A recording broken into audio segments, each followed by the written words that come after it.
Welcome, fellow plebs. My name is Sean, and this is Tribunus Plebis.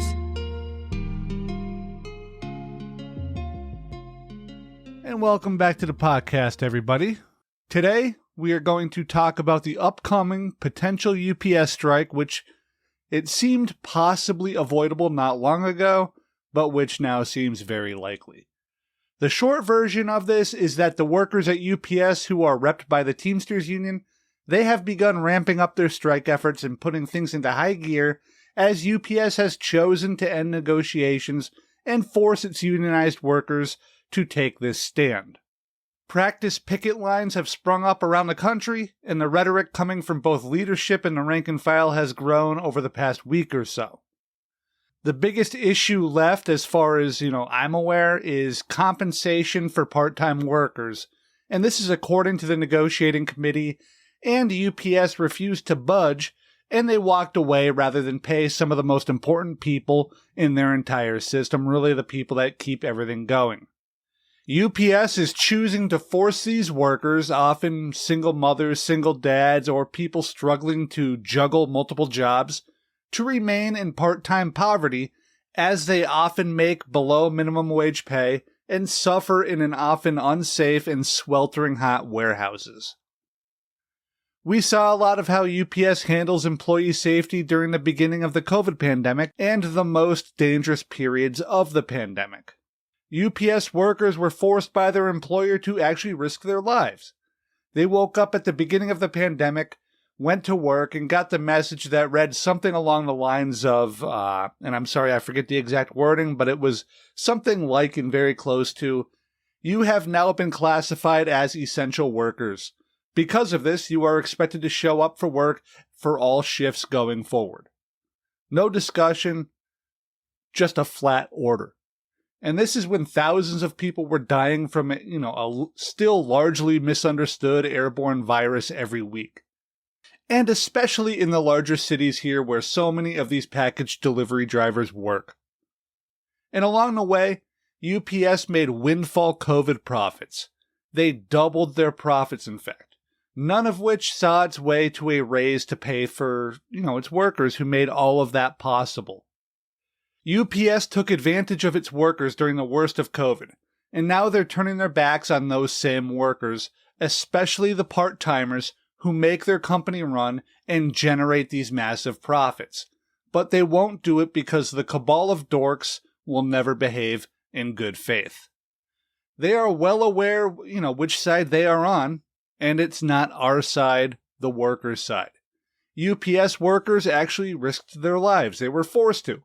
And UPS raked in money hand over fist, while the people who actually got that money, the C-suite dorks and the board members and the big investors, they largely worked from home or sanitary offices. This is a case where a group of workers can strike and fundamentally affect the larger economy. We had a recent similar situation with the rail workers, but the Teamsters here actually have an advantage over those rail workers. The Teamsters can strike against UPS, and Biden can't hurt them. This is a good thing. That advantage is that they are governed by the NLRB, the National Labor Relations Board, and the National Labor Relations Act. The rail folks work under the National Railway Labor Act, an act which lets the government step in and end a strike and force them back to work.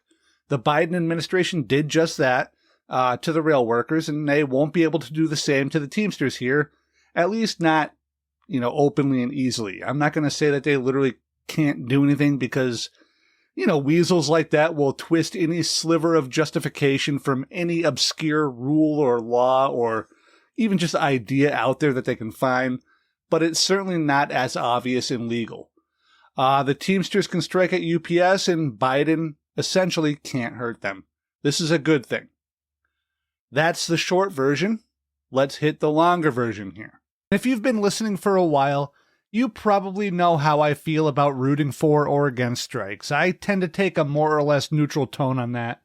I just don't feel like it's usually the place for those outside of the union itself to demand or root for a strike, including me.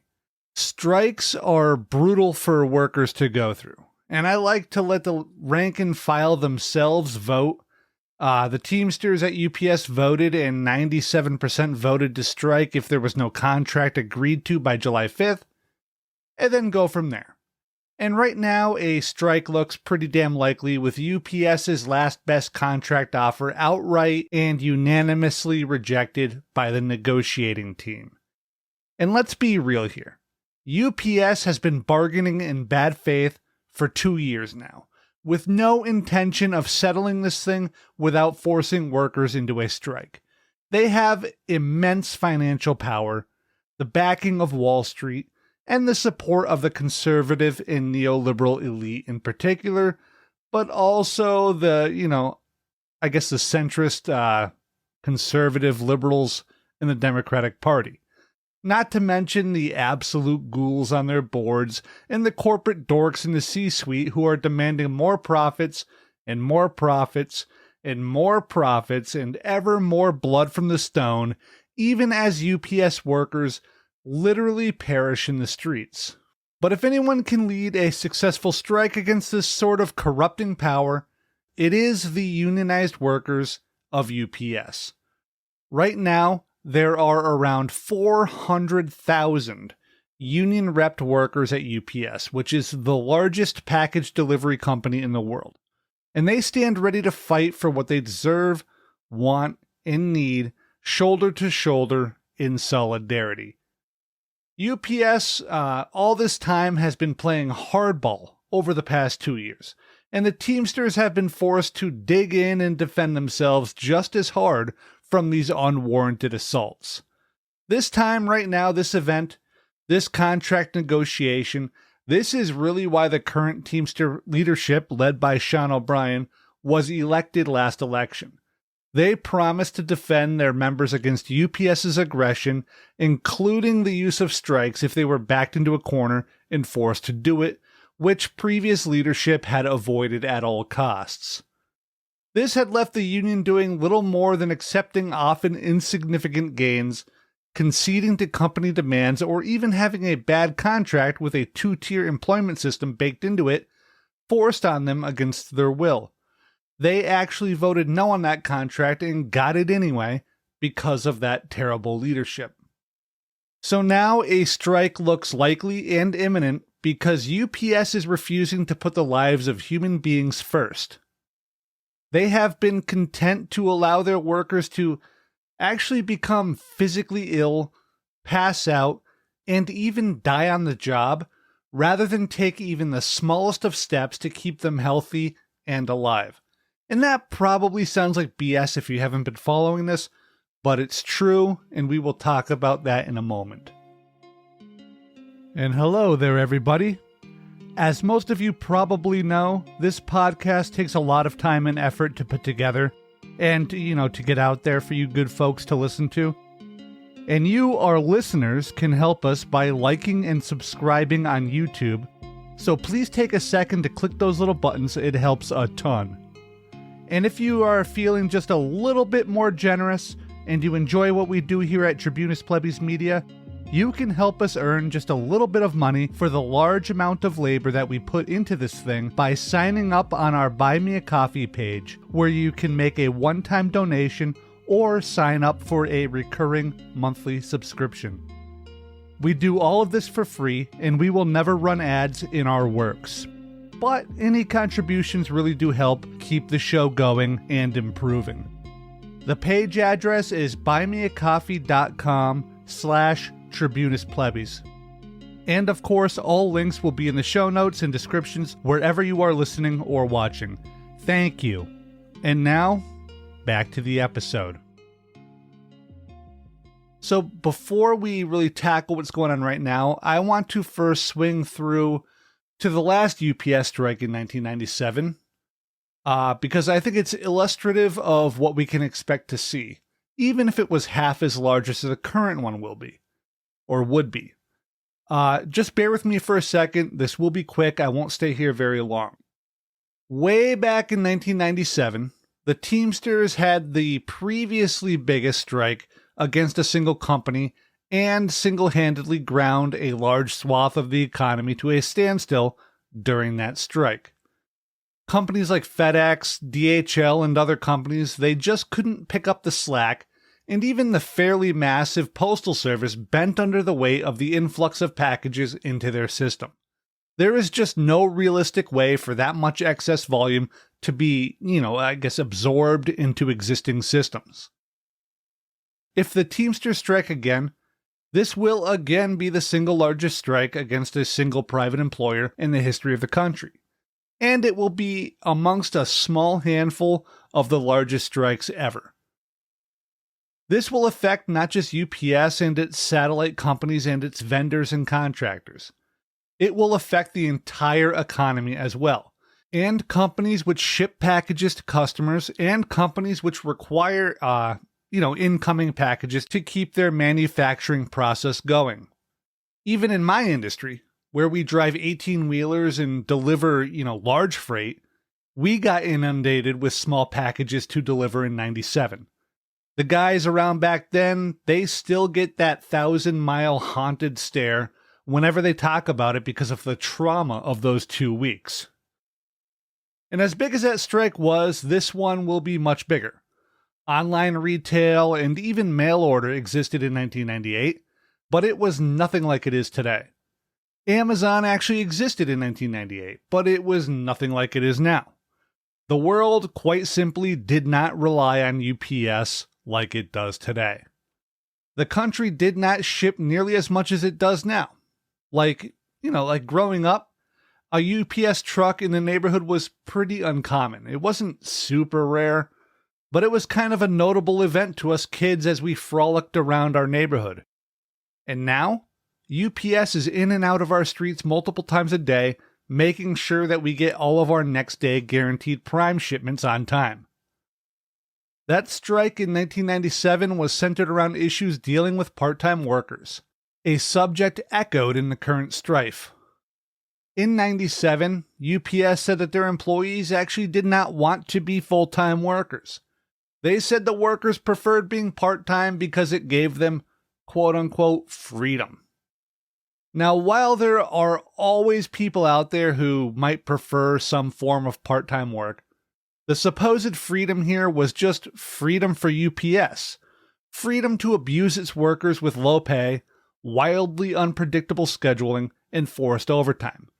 All of that abuse was filed under the term, quote-unquote, flexibility in the PR statement, so always be aware that when a company starts telling you that they're changing some aspect of your job for flexibility, they're simply just trying to take advantage of you. The strike forced UPS to create about 10,000 full-time jobs out of part-time jobs, complete with full-time benefits and full-time pay, as well as increasing the starting pay for part-timers and stopping most subcontracting. It lasted for just over 2 weeks and was wildly popular across the country and across all walks of life, partly because UPS was so monstrously brutal to its workers and equally inept in the PR department. But really, the country just saw clearly how hard UPS drivers actually worked. These are people many folks saw every day, if not at their home like we do today, then definitely at work as they rushed in and out delivering and picking up at all hours. UPS, through their harsh treatment of its employees, they lost the hearts of the public, and the Teamsters drivers had those hearts just from, working around these people, and they won over even more as the strike went on, and their case became more and more obvious. They won in public, they won in private, they won on the picket lines, and they even won in the negotiation room.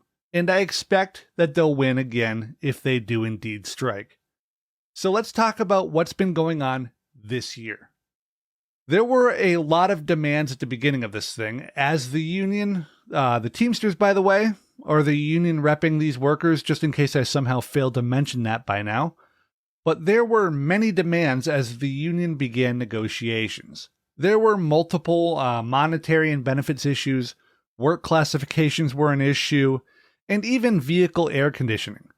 And the air conditioning thing is perhaps the one thing that caught the attention of the masses more than anything else leading up to July. And it's true, those guys don't have AC in their trucks. The UPS delivery folks work incredibly hard in a very demanding job. You see them out there just pouring sweat, miserably hot, slinging boxes around, hustling around like madmen, even sorting boxes for long periods of time in those brown, sun-baked vans that turn into ovens. Those dudes get paid much better than I do, and they deserve every bit of it.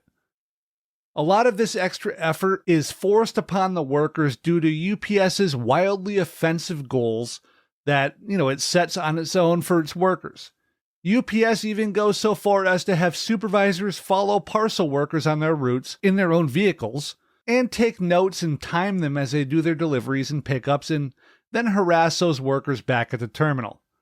This maniacal sort of overbearing surveillance and harsh push for these men and women to constantly be at their physical limits doesn't exactly help when the temperatures are in the 90s or more and humid, and the human body just stops cooling itself off. And then these drivers have to climb into that solar oven of a cargo van and throw packages around that weigh up to 70 pounds or even more. There were photos going around this spring and summer of drivers showing how hot their cabs were with thermometers that read around 100 degrees.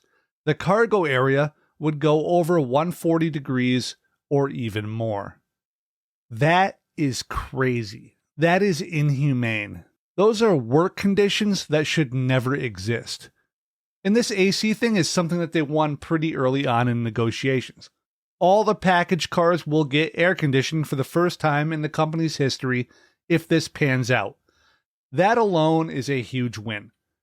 And just to throw a little story here, a little anecdote, here's a difference between where I work and a union job. Yes, we got air conditioning earlier, but the reason why we got it is kind of wild. The company would order trucks with no air and no radios in them, and it sucked. They were hot, it was miserable, there was no music or anything at all, no power windows, nothing at all as far as creature comforts. They were super bare bones. Well, you know what? Actually, we did get something. We got a small, rattling, like 4.5-inch wide, underpowered little fan bolted to the dashboard that, it basically completely and utterly failed to move air around. And even if it did, the air was 100 degrees. It did not help at all. And they wouldn't fix them if they broke. Well, after years of that, decades, the manufacturer, Ford at the time, the people who built the truck, they said, you guys are the only company who buys these trucks with no air conditioning. It literally costs us money to change our assembly lines, so now you get AC. We don't even give you the option, you're forced to take it. That's how we got air conditioning. The maker literally got tired of not installing the units and forced it onto my cheap-ass company. They did the same with radios a few years later, and then electric windows shortly after that. The Teamsters were able to actually fight for it and win. And they were forced to do that because when UPS is the biggest purchaser of these sorts of delivery vans, UPS gets exactly what they want. No builder of these trucks is going to force them to do anything. It had to be the workers. And I see a lot of these package delivery guys on my job. We deliver and pick up from the same places, and we talk a lot. And those dudes are thrilled with the prospect of getting air conditioning in their rides. I can't emphasize enough how huge this is to all of them, and I don't blame them. And this isn't just like a comfort thing, or like a nice thing to have, but not life or death. It literally is life or death very often. Just this past weekend, a postal worker died delivering mail in the heat. UPS workers have died in California and Texas recently.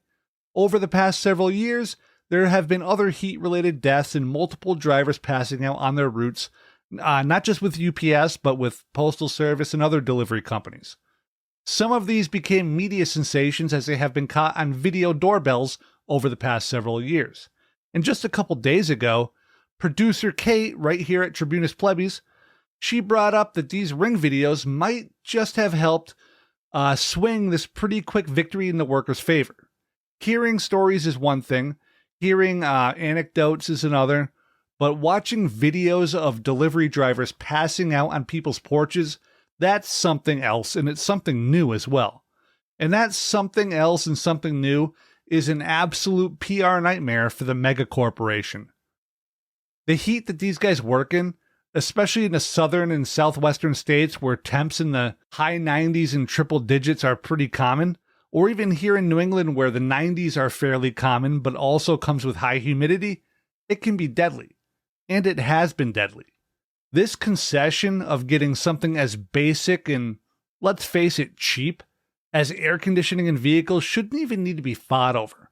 The company would literally rather be dealing with drivers actually passing out or even dying on the job rather than installing a simple and cheap piece of equipment onto a vehicle to keep them alive and healthy.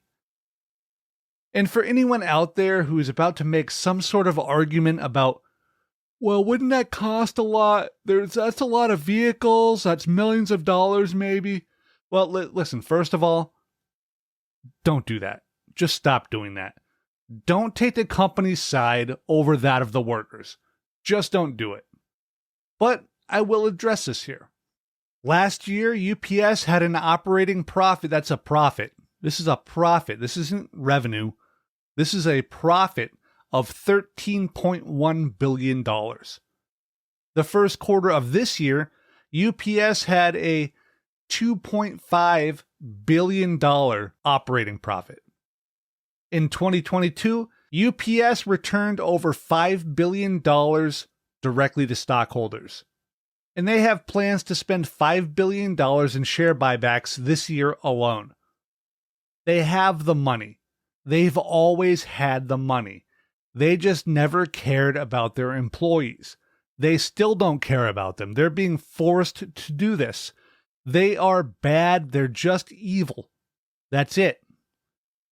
And speaking of not having money to install AC units in trucks, well, guess what they did have money for?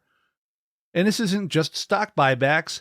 They had the money to install cameras to surveil their employees.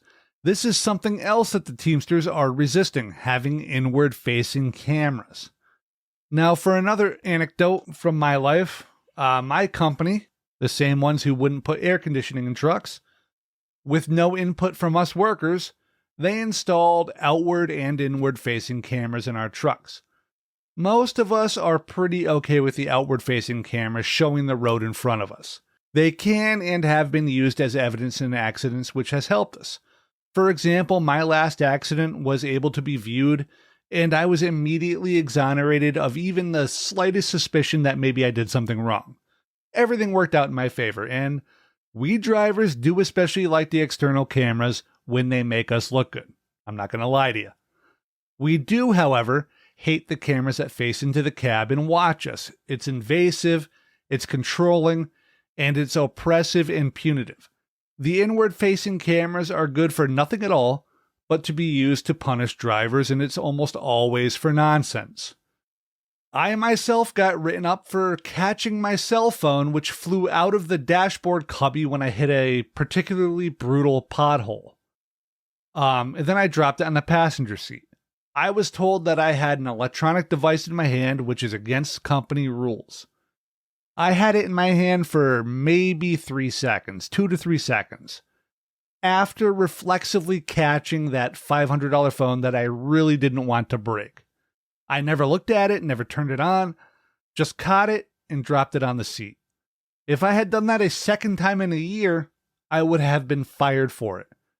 That's the nonsense of this all and the punitive nature of it that we hate.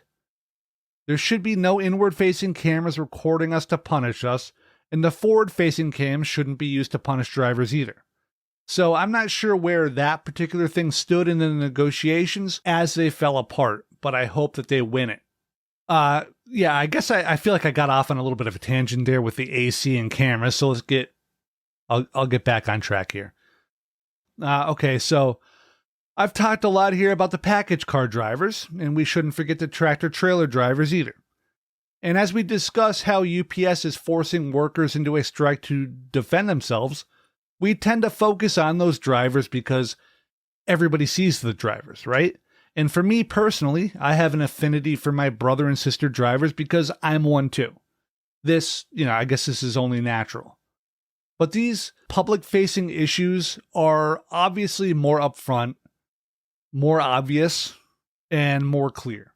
When workers bring a box into a business or onto our porch, we see them sweating and struggling and how tired they are. We understand the lack of air conditioning is bad, or, poor heating in the winter is bad, and we might even hear them complain if their professionalism slips a bit, which, honestly, doesn't really with UPS drivers. They're all pretty good. I can't honestly say I've heard one really truly complain. But that aside, I don't want to forget about an entire other group of workers here. The men and women who man the warehouses and sorting facilities and who make the entire package delivery aspect possible. Inhumane work rates, inconsistent hours, lack of safety, lack of proper pay and benefits, struggling on the bad side of the two-tier system. They deserve everything that they can get out of this new contract. So while I, as a driver, immediately tend to focus on the other drivers out there, I want to make sure that we really note and recognize the warehouse workers who really make everything else possible while they toil away in relative obscurity to the outside world. At my own workplace, us drivers often forget about how hard the dock workers work out there to get everything ready for us. It's something I work on myself all the time, trying to thank the guys who get assigned to load my trailer for me. They deserve it at my job, and the UPS guys who break down trailers and load those package cars definitely deserve some recognition, both in real life and from a podcast like this one. They also deserve the potential wins in any new contract just as much as any driver does. In fact, these warehouse workers actually make up the majority of UPS Teamster employees. Without them, the whole thing falls apart, and I know that the two UPS guys I talk to the most on the job have made it a point to say that they're fighting for those workers as well. And by the way, I just want to mention that amongst the maybe dozen or so UPS guys I've chatted with, and even in the stuff I've read that was put out by the Teamsters and labor news sites and the like, raises haven't really been a huge ask here. Like, wages are never centered as a main focus point. It's mostly been about work conditions, life-saving safety changes, and the end of the two-tier system, which we will talk about next.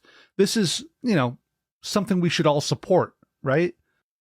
Now, there have been a couple of things that have been won so far in the negotiations, and I'm going to kind of pass by them, even though they are kind of big.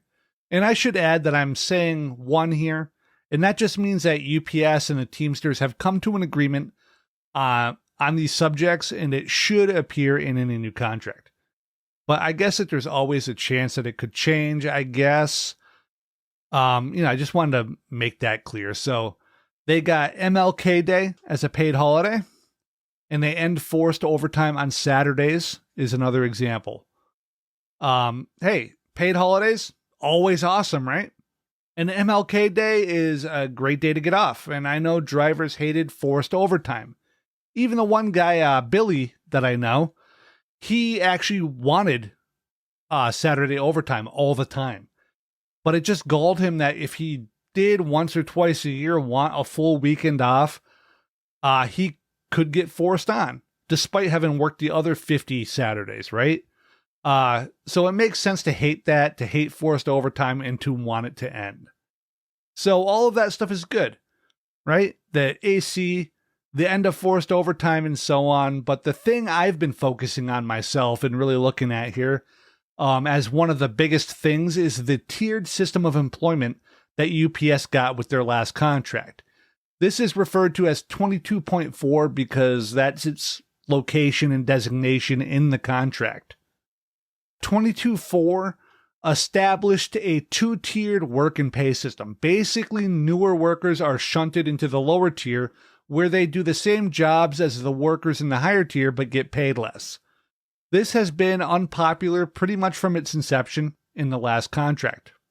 I think most of the UPS workers and their union now acknowledge how big of a mistake forcing this onto the rank and file was. These two-tier systems are pushed by employers into contracts to divide workers. That's the purpose of building these things. Specifically, they use them to create two separate classes of employees who do the same jobs usually, and then they use it to create tension between them, to create resentment amongst each other. They demand it be put into contracts and then start telling the lower tier workers that, hey, isn't this messed up that they would do this to you? They ask them why should they get paid less to do the same work, and then they try to turn them against the union, even as the company is the one who wanted this system in the first place, so that they could do precisely this action. On the really basic level, what these split-tier systems do is force workers to battle each other for wages, and in doing so, it creates this animosity. It does this by essentially creating a labor market which exists internally in the unionized company, by itself. It's this little miniature market that they've created. And they're basically making an upper and a lower caste system and hoping that they fight about it. It's a very insidious tactic taken by the corporate dorks to divide, harm, and conquer their employees. We most often see this sort of thing happen when union contracts come up during either, like a bad economic downturn, or there is some other issue out there which the corporations can leverage and get the workers to negotiate purely defensively. And this is why, just to say it again, repeat it a little bit, it's at least one of the reasons that the Teamster rank and file elected Sean O'Brien. Split tiers are always bad for unionized workers. They're bad for all workers. It is used to breed resentment amongst the workers, and it's used to divide and conquer. We saw this come up with the John Deere strike and the strike at the was it Kellogg's or the bakery? I forget, but it was one of the other big strikes during the pandemic where the workers wanted to end the two-tier systems after seeing its bad effects. And the Teamsters, to their credit, just recently got UPS to cave on this issue. The two-tier system will not be in the new contract as agreed to right now anyway. We'll see where that goes. But it was one of the last things that they managed to agree to before the negotiations completely fell apart. All of the lower tier workers will immediately become the same as the higher tier workers, get dropped into proper seniority, and be immediately bumped to the same pay levels that match their seniority status with a new contract. This is absolutely huge. And as it stands right now, the big sticking point, as far as I can tell, before everything fell apart, is the treatment of part-time workers at UPS. The low pay, erratic hours, lack of benefits, and protections and so on. And regarding this issue, quote, it's deja vu maneuvers for UPS, who should know since 1997 that part-time poverty isn't working for America. The Teamsters will never sell out our members, especially our extraordinary part-timers, so UPS can bask in a richer stock price. End quote. That quote was from Sean O'Brien, the president of the Teamsters, who is shaping up to be the most radical leader the Teamsters have had in some time. Even as he has announced these victories and made clear the remaining struggles, he has remained steadfast that the union will stand strong and demand more. And if these demands are not met and UPS keeps stoking this aggressive labor war, then the union will strike. So what would this national strike mean?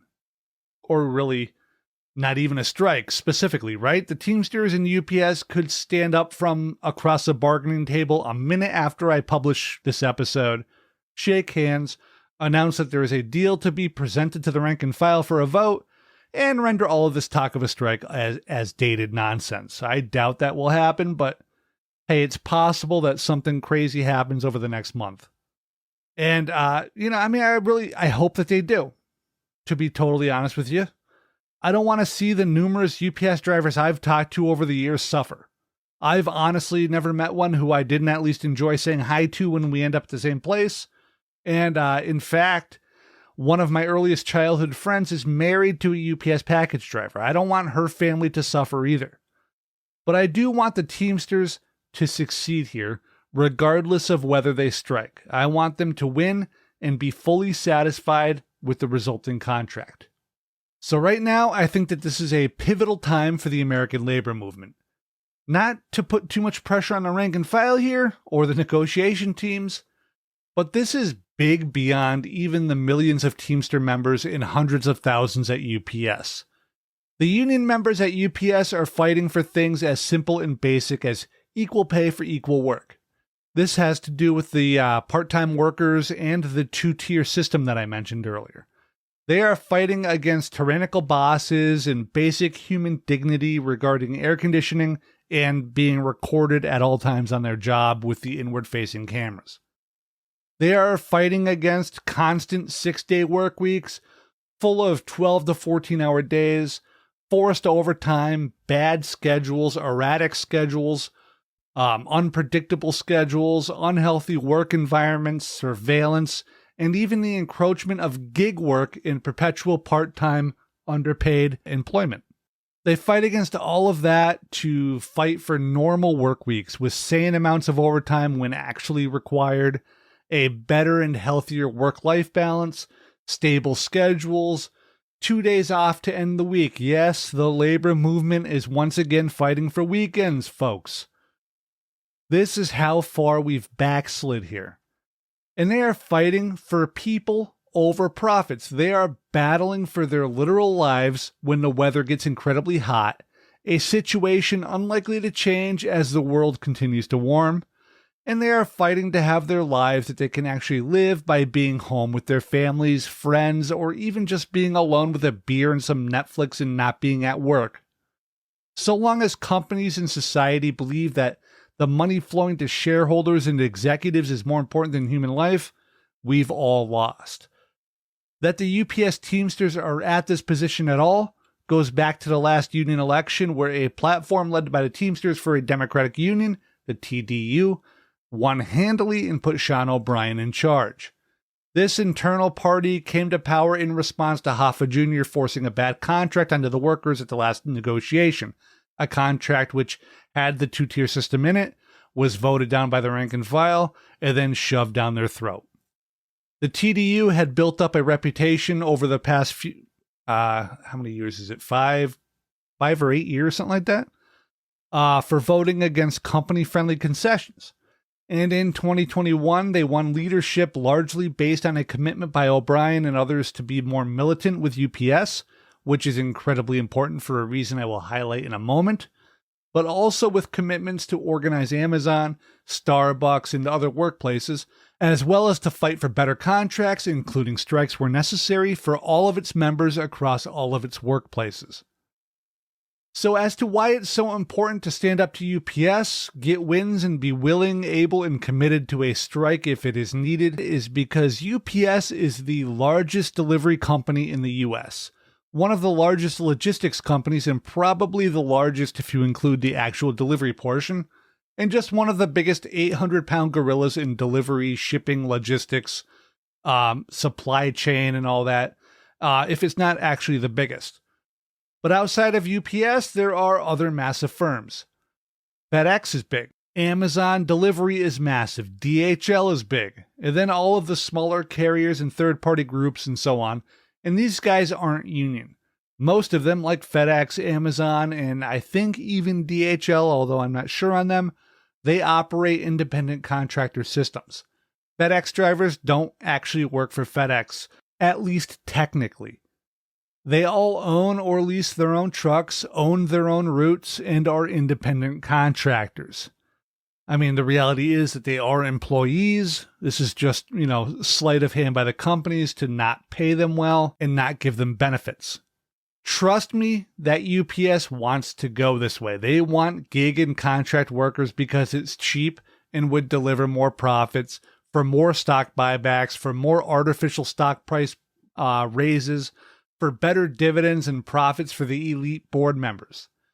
And with this profit motive and the profits themselves comes power. Power to influence, to corrupt, and to oppress.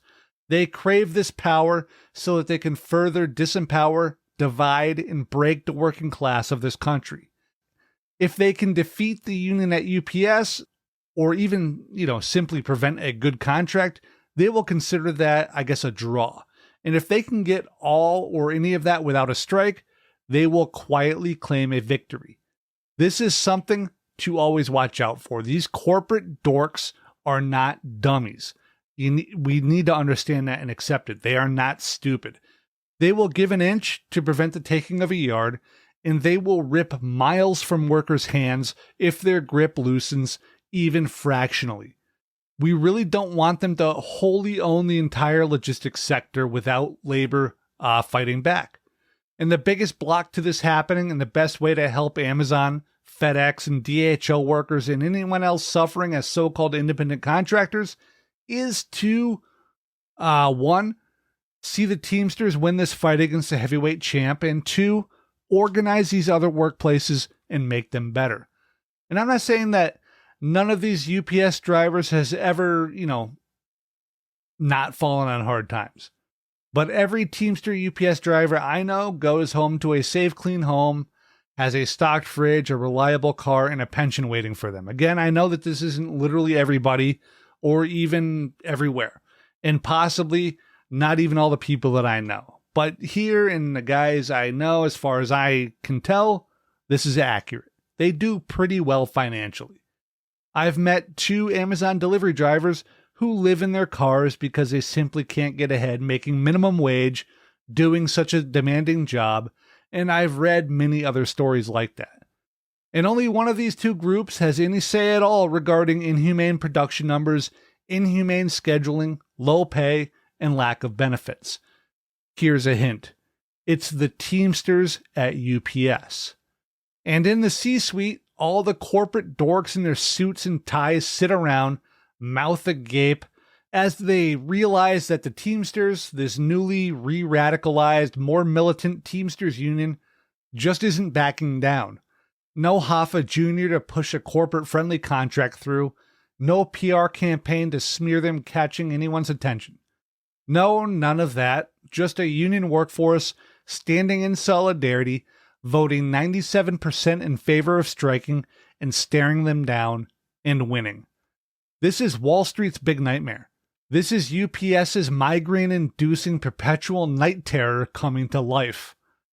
Just 14 days of a strike would cost UPS over $3 billion in revenue. That's good for workers, but not the be-all, end-all. After all, these folks want somewhere to work once it's all over, right? But it's all about the pressure and power. And a UPS strike, or even an amazing contract, to be honest, would be a shining example of working class power. Of course, that strike would be a blindingly bright beacon in the class war, as it would signal to every union worker, and every non-union worker, to be honest, just how much power they wield within their unified choice to simply not work, to put their tools down and withhold their labor. A lot of people get this a little twisted, I think, and believe that the power is in the union leadership or in the union bureaucracy, the union membership card, or even the bargaining committee. But this isn't it. The power comes from solidarity, from the labor, the effort, and the work that the proletariat does, which keeps not just a company running or an economy running, but actually a society running. And the ultimate expression of that power, that immense, untapped, devastating power, resides in our ability to come together and stop doing that work until we get what we want, deserve, and need. I don't know how all of this will play out for these Teamsters. Right now, it looks like they did a good job at the table and got concessions in their favor before UPS decided to once again not take this seriously. But at least one driver I talked to says many drivers are committed to a strike regardless, even if it's just to reinforce their point. I hope to hell that all these guys get everything they want, because strike or not, this is an important moment in recent labor history. The question, in the end, as always in all of these situations, is the same for everyone out there listening. Which side are you on? I know what side I'm on. Tribunus Plebis stands in solidarity with the few UPS workers I know personally, the UPS workers all across the country currently in this fight, and all workers everywhere across the country and the globe. Solidarity now, solidarity forever. And hello there, everybody. As most of you probably know, this podcast takes a lot of time and effort to put together and, to get out there for you good folks to listen to. And you, our listeners, can help us by liking and subscribing on YouTube. So please take a second to click those little buttons. It helps a ton. And if you are feeling just a little bit more generous and you enjoy what we do here at Tribunus Plebis Media, you can help us earn just a little bit of money for the large amount of labor that we put into this thing by signing up on our Buy Me a Coffee page, where you can make a one-time donation or sign up for a recurring monthly subscription. We do all of this for free, and we will never run ads in our works. But any contributions really do help keep the show going and improving. The page address is buymeacoffee.com/Tribunus Plebis. And of course, all links will be in the show notes and descriptions wherever you are listening or watching. Thank you.